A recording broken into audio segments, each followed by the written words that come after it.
Hello guys, welcome to my YouTube channel.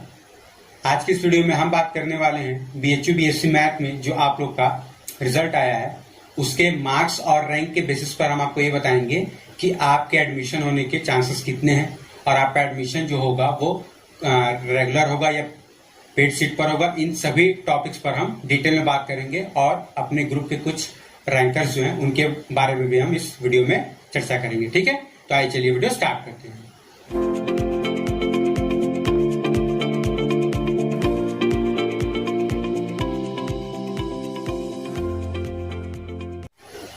तो देखिए, इससे पहले कि हम वीडियो स्टार्ट करें, सबसे पहले तो हम अपनी टीम जो हमारा मैथ्स मेनिया का ग्रुप बना हुआ था टेलीग्राम पे, उस ग्रुप के जितने भी लीडिंग मेंबर्स थे like miss Disha Varshney and mister Saurabh Chandra Maurya, इन लोगों का मैं स्पेशली थैंक्स करता हूं क्योंकि इन लोगों ने मेरे साथ मिल करके बहुत ही ज्यादा हेल्प की मेरी, और हम लोगों ने कंबाइंडली बच्चों की हेल्प की ताकि उन बच्चों को इस लॉकडाउन के पीरियड में प्रॉपर गाइडेंस मिल सके कि किस तरीके से हमें एंट्रेंस एग्जाम देना है।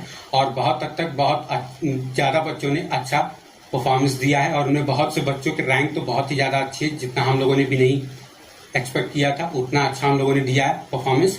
तो thanks to all my crew members.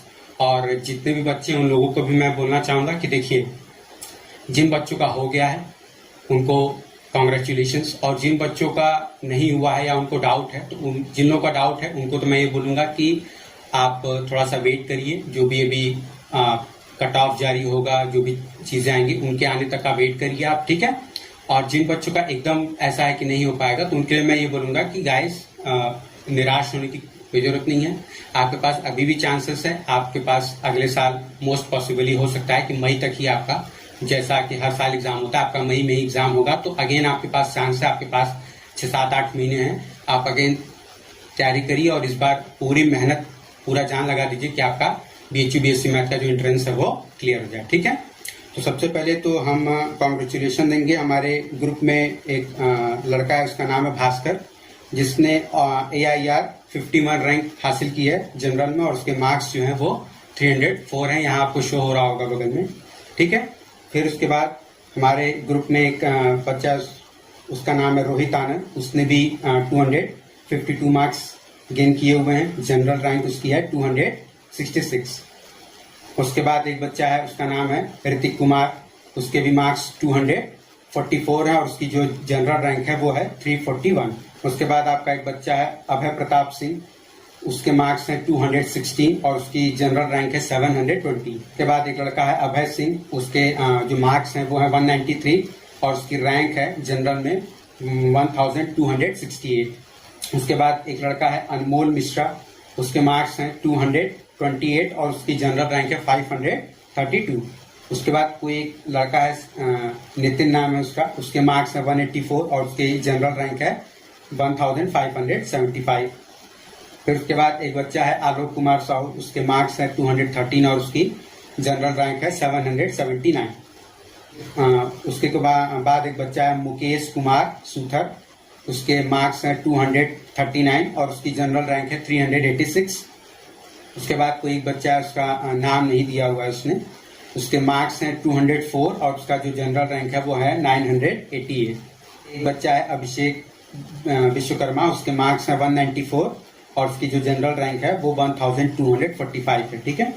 तो ये कुछ बच्चे हैं जिन्होंने मेरे मतलब ग्रुप में अपना मार्क्स और व्हाट्सएप पे जो मैंने अभी पोस्ट किया था उसके कॉन्टेक्स्ट में रिप्लाई किया है। ग्रुप के ही लगभग सारे बच्चे हैं तो उन्होंने रिप्लाई किया है। बहुत से बच्चों का भी रिप्लाई नहीं आया है, तो चूंकि आप लोग को वीडियो बहुत ही जल्दी चाह रही थी इसलिए ये वीडियो हम आपके लेके आ रहे हैं। अब देखिए, सवाल ये आता है कि कितने मार्क्स तक या कितने रैंक तक हमारे एडमिशन हो सकते हैं। तो मैं देखिए जनरल के बारे में बात करूंगा, उसके अकॉर्डिंगली आप अपने रैंक के हिसाब से देख सकते हैं।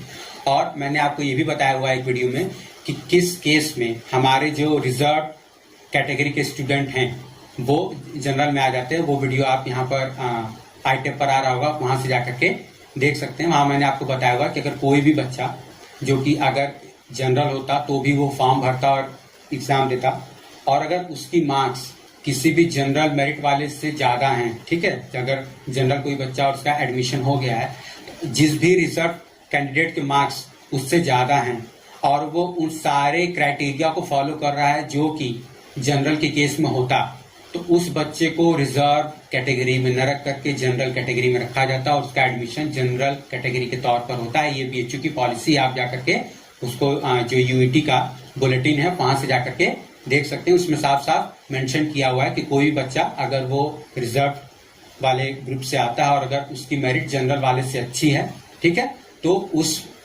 रिजर्व वाले बच्चे को as a general candidate treat किया जाता है। ठीक है, अब देखिए, सबसे पहले तो मैं एक चीज क्लियर कर दूं, क्योंकि बहुत सारे बच्चे मुझसे पूछते रहते हैं कि सर बीएचयू के एफिलिएटेड कॉलेज में हो जाएगा। तो देखिए, बीएचयू बीएससी मैथ के लिए केवल 2 ही जगह एडमिशन होता है। बीएचयू जो एंट्रेंस एग्जाम कंडक्ट कराता है बीएचयू बीएससी मैथ के लिए, उससे केवल आपको 2 ही जगह एडमिशन मिलता है। पहला एफएमसी मेन कैंपस, ठीक है, फैकल्टी इन मेन कैंपस। दूसरा मिलता है एमएमबी में, जो कि बीएचयू के अंडर ही है और केवल प्योर वुमेन्स के लिए है। तो इन्हीं 2 जगहों पर आपको एडमिशन मिलता है। इसके अलावा बीएचयू के लिए कोई एफिलिएटेड कॉलेज कहीं पर भी बीएचयू बीएससी मैथ के थ्रू आपका एडमिशन नहीं होगा। केवल इन्हीं 2 जगहों पर आपका एडमिशन होगा इस एंट्रेंस एग्जाम के थ्रू। अगर गर्ल्स हैं तो आपके लिए एफएमसी एमएमबी दोनों है, और अगर आप बॉय हैं तो आपके लिए केवल और केवल एफएमसी में एडमिशन होगा। ठीक है, फैकल्टी मेन कैंपस। अब कितने रैंक तक हमारा एडमिशन होता है जनरली, मतलब कि हर साल लगभग कितने रैंक तक वाले बच्चों का हो जाता है, वो मैं आपको बताता हूँ। अब देखिए, रेगुलर होगा या पेड होगा, ये चॉइस डिपेंड करती है कि बच्चे ने कौन सा कोर्स चूज किया है। ठीक है, अगर बच्चे का कोर्स ऐसा चूज किया रहेगा कि उसकी रैंक के अकॉर्डिंग वो मैच नहीं कर रही है, तो हो सकता है कि उसे पेड सीट में उसकी जो प्रिफर्ड चॉइस है वो उसे मिल जाए। ठीक है, तो ये डिपेंड आपके ऊपर करता है कि आप कौन सा कोर्स कॉम्बिनेशन चूज करते हो अपने रैंक के अकॉर्डिंग, और कौन सा कोर्स कॉम्बिनेशन चूज करना है इस पर मैंने आपको ऑलरेडी वीडियो देख लिया। आप जाकर के प्लेलिस्ट जो है हमारा बीएचयू बीएससी एंट्रेंस एग्जाम का, वहां से जाकर के देख सकते हैं, वहां मैंने बताया हुआ है। तो यहाँ पर अगर हम इस साल की बात करें तो देखिए, ऑलमोस्ट आप मान के चलिए, हमने आपको वीडियो में बताया था जब एग्जामिनेशन हुआ था, तो हमने आपको बताया भी था कि पेपर लगभग ठीक था, मतलब इजी था, थोड़ा बहुत ज्यादा मतलब हार्ड नहीं था। लेकिन बहुत से बच्चों ने मुझे कमेंट किया था कि सर पेपर हार्ड था, टफ था, पेपर इजी नहीं था। लेकिन देखिए, अब रिजल्ट जो आ रहा है वो तो ये बता रहा है कि पेपर इजी था, वरना 300 plus marks generally entrance exam में बच्चों के बहुत कम लोग के आते हैं। लेकिन अगर 304 मार्क्स पे भी किसी बच्चे का जनरल रैंक 51 है, तो इसका मतलब सीधी सी बात है कि पेपर का लेवल थोड़ा अच्छा ही रहा होगा, तभी बच्चा 304 लाने पर भी 51 रैंक पा रहा है। अगर पेपर इजी नहीं रहा होता, आसान नहीं रहा होता, तो 304 लाने पर भी बच्चे के 51 रैंक नहीं आती, बहुत अच्छी रैंक आती, अंडर 10 भी आ सकता था। तो पेपर का लेवल तो देखिए इजी था, जो कि हमारे ग्रुप के बहुत बच्चों ने पहले कर दिया था कि सर पेपर का लेवल अच्छा था, बहुत ज्यादा टफ नहीं था, इजी था। ठीक है, ये चीज। अब हमारे पास जिन बच्चों के मान के चलिए 195 प्लस मार्क्स आ रहे हैं, हमने आपको बोला था 190 का। ठीक है, अब इससे ये 5 नंबर लगभग आगे बढ़ गया है। ठीक है, तो 195 प्लस जिन बच्चों के मार्क्स आ रहे हैं जनरल कैटेगरी में, ठीक है, अब चाहे वो मेल हो या फीमेल हो, वैसे मैं मेल की बात करूंगा क्योंकि फीमेल में थोड़ा सा डाउन जा सकता है। फीमेल के केस में मैं ये मान सकता हूं कि हमारे पास जिन लोगों का 185 प्लस मार्क्स है,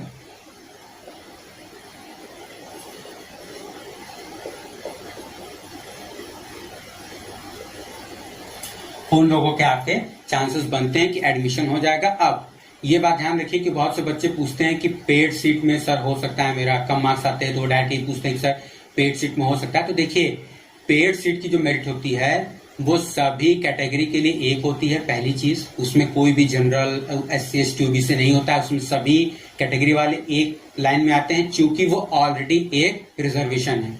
ठीक है, पेड सीट जो है वो ऑलरेडी एक रिजर्वेशन में आता है, तो उसके अंदर फर्दर कोई रिजर्वेशन नहीं लगता है, वो सारे कैटेगरी के लिए एक होता है। और पेड सीट का कट ऑफ उतना लो नहीं जाता है जितना जनरल वालों का जाता है। फॉर एग्जाम्पल, अगर मैं आपको बता दूं कि अगर 195 प्लस मार्क्स है यहाँ पर, तो ये मैं बता रहा हूँ, इस पे आपका पेड सीट भी आ सकता है। ठीक है, आप देखिए, डिपेंड तो ये करता है कि कितने बच्चे एडमिशन लेते हैं और नहीं लेते हैं, क्योंकि इस साल का जो कंडीशन है चल रहा, वो बहुत ही नॉर्मल नहीं है कि कोई भी चीज को हम श्योर बोल दे कि हाँ यही चीज होगा, क्योंकि बहुत सी जगह से ट्रेन नहीं आ जा रही है, बहुत सी जगहों से ट्रेन चल रही है, ट्रांसपोर्टेशन बहुत जगह अलाउड है, बहुत जगह नहीं अलाउड है, बहुत जगह पे बच्चे कंटेनमेंट जोन में है, बहुत जगह बाढ़ आई हुई है। तो कंडीशंस ऐसी नहीं है कि हम कोई भी चीज को सर्टेनली हर साल की तरह बोल सके कि हाँ इस साल भी ऐसा ही रहेगा। पेंडेमिक है, ऐसा कंडीशन है कि बहुत से पेरेंट्स नहीं अलाउ करेंगे अपने बच्चों को जाने के लिए, बहुत से पेरेंट्स अलाउ कर देंगे। तो ये सारी बातें हैं, तो कोई ऐसा श्योरिटी नहीं है कि इतने रैंक पे होगा ही होगा या इतने रैंक पर नहीं होगा, ठीक है। तो ये बात है। और इसमें आप ये ध्यान रखिए कि बहुत ज्यादा हाई रैंक भी नहीं जाने वाली, मतलब ऐसा नहीं है कि आपकी रैंक 2000 के पार है और आप ये उम्मीद लगाइए कि मेरा एडमिशन हो जाएगा। काउंसलिंग नो डाउट अगर आपको कॉल लेटर जाती है, जो कि जनरली 2700 रैंक तक जाती है। अब जो कॉल लेटर BHU भेजता है लगभग 2700 रैंक तक को भेजा जाता है। अब देखिए इस साल कितने रैंक तक के बच्चों को भेजा जाता है, वो एक बात हो गई। तो लगभग जिन भी बच्चों को कॉल लेटर जाएगी, मैं उनको सजेस्ट ये करूंगा कि काउंसलिंग जरूर करा लीजिए, क्योंकि कोई ठीक नहीं है इस साल कि किन बच्चों का एडमिशन होगा नहीं होगा, कितने बच्चे आएंगे नहीं आएंगे, कोई ऐसा जरूरी नहीं है। तो जिस भी मोड के थ्रू जैसे भी काउंसलिंग आपकी होती है, आपको अगर कॉल लेटर आया है तो आप काउंसलिंग कराइए। और कॉल लेटर आपके जो आपका पोर्टल है वहां पर आ जाएगा। जैसे ही कॉल लेटर आता है मैं आपको उस पर एक वीडियो दे दूंगा अलग से, और मैं बता दूंगा कि क्या क्या आपको प्रोसेस करना है, ठीक है। तो ये आपका है, जिसमें आप 195 प्लस मार्क्स जो है, इसमें आप जनरल के लिए रेगुलर प्लस पेड दोनों ही मांग सकते हैं कि 195 के आसपास अगर मार्क्स है तो आपको रेगुलर पेड दोनों मिल सकता है। ज्यादातर चांसेस पेड मिलने के, क्योंकि इस बार मेरिट थोड़ी सी हाई गई है, ठीक है। गर्ल्स वालों के लिए ये हो गया। OBC वालों के लिए अगर मैं बात करूं तो देखिए लगभग मान के चलिए कि बहुत ज्यादा वेरिएशन नहीं, 190 मार्क्स तक 190 मार्क्स तक OBC वालों का जाएगा, ठीक है। OBC मेल, और इससे के करस्पॉन्डिंग लगभग 175 प्लस ही मान के चलिए आपका मार्क्स जाएगा OBC फीमेल के लिए, ठीक है। ये चीज है। देखिए फीमेल की जो मेरिट है वो हमेशा डाउन रहेगी, क्योंकि फीमेल के पास MMB का ऑप्शन एक्स्ट्रा होता है FMC के अलावा, ठीक है। फिर उसके बाद आपके SC वालों की अगर मैं बात कर लूँ तो SC वालों के लिए देखिए बहुत अगर मे बी डाउन जाएगा तो मेरे ख्याल से 170 के आसपास बोल लीजिए, 170 मार्क्स के आसपास जाएगा। देखिए मे भी हो सकता है कि इससे बहुत ज्यादा डाउन जाए, ठीक है, लेकिन वो कोई फिक्स नहीं है, क्योंकि इस साल मैं आपको अगेन बता रहा हूँ कि कंडीशंस नॉर्मल नहीं है कि क्या होगा, तो इस वजह से कोई जरूरी नहीं है कि यही आए। हाँ ये है कि अगर एक जनरल क्राइटेरिया को हम फॉलो करें जो कि हर साल होता है, तो उस हिसाब से आपका इतने मार्क्स जाने चाहिए आपका SC के केस में। और लगभग आपका मान के चलिए कि 150 के आसपास SC फीमेल के लिए जाएगा,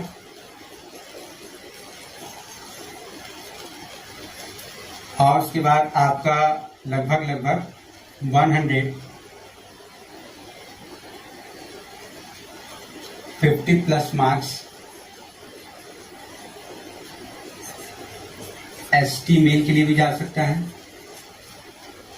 और 130 प्लस मार्क्स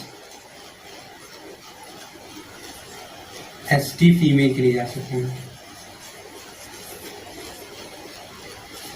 देखिए ये बहुत ज्यादा डाउन भी जा सकता है, मैं अगेन आपको बोल रहा हूं, क्योंकि कंडीशन ऐसी नॉर्मल नहीं है कि आप ये बात बोल सकिए कि क्या रैंक जाने वाले। लेकिन हाँ अगर जनरली जो कंडीशन जैसी आपकी मार्केट की चल रही है कि हर चीजें लगभग नॉर्मल हो रही हैं, तो ऑलमोस्ट आपका मान के चलिए कि इतने मार्क्स तक ही जा सकता है। इससे थोड़ा बहुत हो सकता है कि ST के केस में, SC के केस में मेरिट और ज्यादा डाउन हो जाए, ठीक है, क्योंकि ST SC में जनरली फीमेल्स उतनी ज्यादा नहीं आती हैं। तो अगर उनका केस फॉलो होता है तो मे भी हो सकता है कि मेरिट आपकी जो 150 दिख रही है आपकी 100 तक भी आ सकती है, ठीक है, कोई इसका ठीक नहीं है, ये मेरिट डाउन जा सकती है। डिपेंड ये करता है कि कितने बच्चे काउंसलिंग अटेंड करने आते हैं। यदि वो काउंसलिंग अटेंड करने आते हैं और उनके हायर मार्क्स हैं तो प्रायोरिटी उन्हीं को दी जाएगी, ठीक है। ज्यादा हाई मेरिट जाने की वजह से ऐसा हो रहा है कि आपका जो कट ऑफ है वो बहुत ज्यादा ऊपर चला गया है, ठीक है। तो लगभग ये जो क्राइटेरिया है लगभग ये यहीं तक जाएगा। पेड सीट के लिए मैं आपको बता दूं कि अगर ये 195 है, अच्छा इसमें EWS वाले छूट गए हैं, तो EWS वालों को मैं बता दूं कि लगभग ये जो मैंने बताया है ये EWS के लिए भी आप मान के चलिए, EWS मेल और EWS फीमेल, इन सभी लोगों के लिए लगभग इतना ही जाएगा कट ऑफ, क्योंकि ओबीसी और ईडब्ल्यूएस वालों का लगभग लगभग सेम जाता है कट ऑफ, बहुत ज्यादा डिफरेंस नहीं रहता है। तो लगभग लगभग इतनी आपके मार्क्स जाने वाले हैं।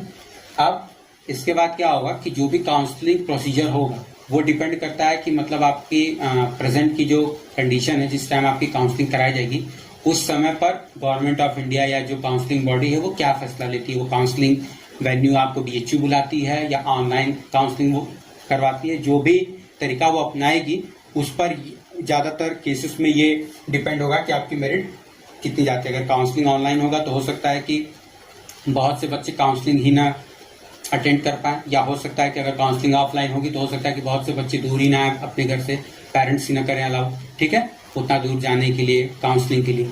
तो ये सारे फैक्टर्स इस बार मायने रख रहे हैं, क्योंकि हर बार की तरह क्या होता था कि अगर नाम आ गया तो काउंसलिंग के लिए लोग आ जाते थे, लेकिन इस बार जरूरी नहीं कि काउंसलिंग के लिए नाम आ गया है तो लोग आए ही। बहुत से लोग बाहर नहीं निकल रहे हैं अभी भी, क्योंकि केसेस अभी भी लगभग भारत में बहुत ज्यादा आ रहे हैं डेली, तो ये कोई ठीक नहीं है। मैं आपको सजेस्ट ये करूंगा कि अगर आपके पास कॉल लेटर आया है आप काउंसलिंग पक्का करा लीजिए।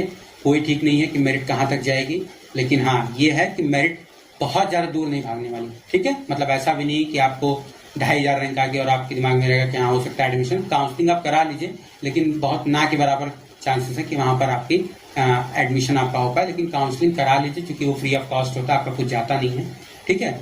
तो वो सारी चीजें आपके पास यहाँ पर होती है। और ये बेसिकली हमने जो आपको बताया है, ये लगभग जितने भी बच्चों ने हमें मार्क्स भेजा है, बहुत से बच्चों ने कमेंट करके लिखा था, बहुत से बच्चों ने अपना जो स्क्रीनशॉट होता है वो भेजा था, तो लगभग ये उसी के आधार पर आपको बताया जा रहा है कि लगभग इतने आपके मार्क्स पर हो जाएंगे। अब मैं आपको बता देता हूँ कि रैंक वाइज कहाँ तक एडमिशन होगा, ठीक है। अब देखिए, हम तो मार्क्स वाइज हमने आपको बता दिया, अब हम आपको लगभग रैंक वाइज बता देते हैं कि लगभग कितने रैंक तक आपका आ रहा है, तो आपके लगभग एडमिशन होने के पूरे चांसेस हैं। देखिए, ऑलमोस्ट हर साल क्या होता है कि जितनी नंबर ऑफ सीट्स होती हैं बीएचयू में, लगभग उसका मान के चलिए 2 गुना रैंक तक एडमिशन हो जाता है, भले से वो पेड सीट पर हो, लेकिन वो लगभग 2 गुने रैंक तक आपका जो एडमिशन होता है नंबर ऑफ सीट्स का, उसके 2 गुने रैंक तक आपका जो एडमिशन वो है बीएचयू में हो जाता है, ठीक है। इस बार जो लगभग नंबर ऑफ आपकी सीट्स हैं वो ऑलमोस्ट, जहां तक मुझे याद है कि 570 सीट्स हैं एफएमसी में, और लगभग 96 आपका सीट्स हैं एमएमबी में, ठीक है। तो अगर तो टोटल सीट्स की हम बात करें तो ये आपका 6 हो जाएगा, ये 6 हो जाएगा, ये 6 हो जाएगा, ठीक है। तो लगभग इतनी आपकी सीट्स हैं, ठीक है। इसमें हो सकता है कि थोड़ा बहुत डेटा ऊपर नीचे हो, ठीक है। तो मतलब लगभग मान के चलिए कि 650 के आसपास मैं मान के चल रहा हूँ कि लगभग 650 के आसपास अगर आपके पास सीट्स हैं, ठीक है। तो देखिए, रेगुलर प्लस पेड, मैं पेड तक ही बताऊंगा आपको कि मतलब जो भी रैंक है आपके एडमिशन हो जाएगा, बट वो पेड सीट में भी जा सकता है। अगर आप एकदम लास्ट में लाई कर रहे हैं उस रैंक के, तो आपका पेड सीट में एडमिशन हो सकता है, ठीक है। तो लगभग 650 सीट्स हैं, तो आप मान के चलिए कि आपका 1200 रैंक तक, 1200 रैंक तक जनरल, इसमें कोई भी आपका जनरल मेल जनरल फीमेल ऐसा नहीं, केवल जनरल रैंक, चाहे वो मेल हो चाहे फीमेल, 1200 रैंक तक आपके एडमिशन होते हैं के पूरे चांसेस हैं, ठीक है। इस मतलब इस बात के लगभग मैं आपको बता दूं तो 99.99% चांसेस हैं कि आपका अगर रैंक इसके अंदर में है तो आपके मोस्ट प्रोबेबली आपके एडमिशन होने के चांसेस पूरे बनते हैं। जनरल के केस में, अब अगर इसमें आप ओबीसी में आ जाते हैं, SC ST में जो भी आ जाते हैं, तो वो आपके कैटेगरी में डिपेंड करता है कि अगर आपके मार्क्स ज्यादा हैं तो वो आपको जनरल में डाल देंगे, अगर आपके मार्क्स कम है और आपकी सीट खाली है रिजर्वेशन की, तो आपको वहां पे एडमिशन वो दे सकते हैं। तो वो वहां पे डिपेंड करता है। जनरल के केस में मैं आपको बता रहा हूँ कि लगभग अगर 1200 रैंक तक आपकी है तो आपके पूरे 99.99% चांसेस हैं कि आपके एडमिशन हो जाएंगे, क्योंकि जनरली होता क्या है कि बहुत ज्यादा जो टॉपर्स होते हैं, ठीक है, बहुत ज्यादा जिनों की रैंक अच्छी होती है, वो लोग जनरली एडमिशन लेते नहीं, क्योंकि उनकी रैंक अगर यहाँ बहुत अच्छी है तो और भी जगहों पे बहुत अच्छी आती है, और जनरली वो IIT जेई मेंस में, जेई एडवांस में या बीटेक वाले होते हैं, तो वो ज्यादातर UPTU में या किसी प्राइवेट अच्छे कॉलेज में लाइक VIT वगैरह में एडमिशन ले लेते हैं, ठीक है।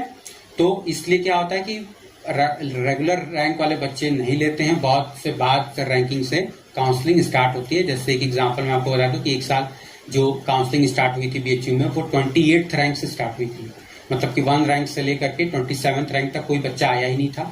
28 रैंक से काउंसलिंग स्टार्ट हुई, तो आपके इस 1250 में से 27 आप ऐसे वो माइनस कर दीजिए, तो आपका ये 650 के और प्लस चला आएगा। ठीक है, तो इसी तरीके से क्या होता है कि बहुत से रैंक वाले बच्चे एडमिशन मतलब उनका कहीं और हो गया रहता है, तो वो यहाँ पर एडमिशन नहीं लेते हैं। बहुत से बच्चों का डीयू में हो जाता है, ठीक है, बहुत अच्छा उनको मिल जाता है कॉलेज, तो वहां चले जाते हैं। बहुत से बच्चों का जेईई मेन से एडवांस निकल जाता है, तो आपके लगभग इतने रैंक तक आपका एडमिशन हो जाता है। बच्चों का जनरली 2 गुने से थोड़ा सा कम ही रहता है, तो भी आपका एडमिशन होने के चांसेस होते हैं। हाँ, रेगुलर नहीं, पेड भी आपका एडमिशन हो सकता है। ठीक है, कोई जरूरी नहीं कि आपका रेगुलर हो। इस आंकड़े के जितने करीब आप आएंगे, मतलब आप 1200 रैंक के जितने क्लोज आएंगे, उतने ज्यादा चांसेस है कि आपका पेड सीट में एडमिशन होगा। और इस अगर वैल्यूज आप जितना ज्यादा कम रहेंगे, फॉर एग्जाम्पल अगर आपकी 650 सीट है और अगर आपकी मान लीजिए रैंक 400 है, 300 है, 200 है, तो ये तो फिक्स हो गया कि आपका जनरल जो है वो रखा हुआ है, क्योंकि आपके पास जनरल के लिए सीटें उतनी होती हैं। ठीक है, तो आप मान के चलिए कि आपका एडमिशन वहां पर हो जाएगा। तो ये बातें हैं, तो आप लगभग मान के चलिए कि 1200 रैंक तक जनरल के केस में आपका एडमिशन जाता है। लगभग हर साल होता है इतना, तो इस साल भी हम ये मान के चल रहे हैं कि लगभग ऐसा ही जो हर साल होता है वैसा ही पैटर्न इस साल भी फॉलो होना चाहिए, क्योंकि अब धीरे धीरे स्थितियां नॉर्मल होती जा रही है, उतनी तो नहीं लेकिन नॉर्मल होती जा रही है, तो 1200 रैंक तक आपके एडमिशन होने के पूरे चांसेस हैं। ठीक है, अब देखिए पीईटी वालों का, जिन लोग का मार्क्स और या हम कह लें रिजल्ट बहुत पहले आ चुका है, उन लोग के दिमाग में ये चल रहा है कि हम लोग का काउंसलिंग अब स्टार्ट होगा। ठीक है, क्योंकि नोटिस वगैरह आ चुकी थी कि काउंसलिंग इस डेट से स्टार्ट हो रहा है, ऐसा स्टार्ट हो रहा है। तो देखिए मैं आप लोग को बता दूं कि आज यानी जब आप वीडियो देख रहे हैं तो आई थिंक 6 अक्टूबर होगा, तो लगभग मान के चलिए कि आपका 7 अक्टूबर से आपकी जो काउंसलिंग प्रोसेस है वो पूरे चांसेस हैं कि स्टार्ट हो सकते हैं। ठीक है, क्योंकि रिजल्ट अभी बहुत से कोर्सेज के नहीं आए थे, इस वजह से बीएचयू ने काउंसलिंग प्रोसेस पीईटी वालों का स्टार्ट नहीं किया था। अब लगभग जितने भी कोर्सेज हैं अगर सारे के रिजल्ट आ चुके हैं, तो आप मोस्ट प्रॉब्ली मान के चलिए कि आपके पास 7 अक्टूबर या 8 अक्टूबर से, मतलब विद इन 1 वीक मैं आपको ये बता दूं अप्रोक्सीमेटली कि आपकी काउंसलिंग स्टार्ट हो जाएगी। जितने भी पीईटी वालों की काउंसलिंग है, चाहे वो आपका एमएससी फिजिक्स हो, मैथ हो, जो भी हो, आपका लगभग काउंसलिंग जो है वो स्टार्ट हो जाएगी 1 वीक के अंदर। बहुत ज्यादा चांसेस हैं कि 2 से 3 दिन के अंदर ही काउंसलिंग स्टार्ट हो जाए, क्योंकि ऑलरेडी बहुत ज्यादा लेट हो चुका है। ठीक है, तो ये बात होगी, और उसी के करस्पॉन्डिंग यूईटी वालों का भी विद इन 1 वीक या 1 वीक से थोड़ा सा 1-2 दिन आगे आपका यूईटी वालों की भी काउंसलिंग स्टार्ट हो जाएगी, जिस भी मोड से वो लोग कराना चाहेंगे। ठीक है, आज के वीडियो में इतना ही। देखिए आज के वीडियो में बेसिकली मैंने आपको जो भी बीएचयू बीएससी मैथ में कितने मार्क्स और कितने रैंक तक लगभग आपके एडमिशन हो सकते हैं ये बताया, और पीईटी वालों की काउंसलिंग कब तक होने के चांसेस हैं ये भी हमने आपको बताया।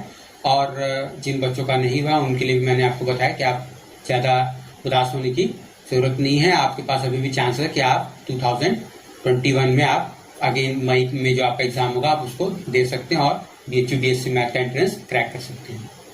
अगर आपको वीडियो अच्छी लगी हो तो प्लीज वीडियो को लाइक करिए, शेयर करिए और मेरे चैनल को सब्सक्राइब कर लीजिए। साथ ही साथ बेल आइकन भी प्रेस कर दीजिएगा ताकि मेरे चैनल पर आने वाली वीडियोस की नोटिफिकेशन आपको मिल जाए। तो मिलते हैं नेक्स्ट वीडियो में, तब तक के लिए थैंक यू।